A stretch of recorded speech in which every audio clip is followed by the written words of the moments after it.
Velkommen til den her lille partikeleffekt-tingest video. I dag vil jeg vise jer, hvordan man får partikeleffekter i normal Minecraft. Kan I se, der kommer der vand rundt om mig lige nu.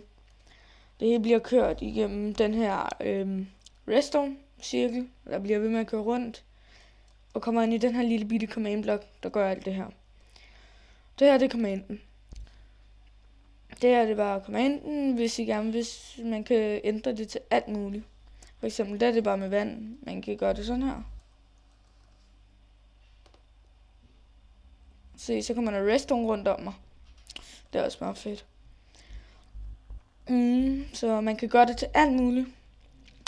Det er bare en lille bitte kort video, hvordan man laver partikeleffekter i Minecraft singleplayer. Hvis I undrer jer over det. Og hvis I bygger efter det her, så kan I præcis lave det samme som mig. Og lave det i en singleplayer og spille med partikeleffekter. Man stopper det ved at højreklikke på den her, hvis I bruger samme setup som mig her. Og jeg lægger command til command block nede i description af videoen.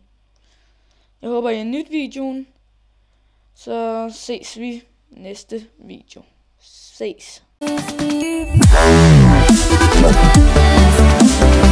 Wow.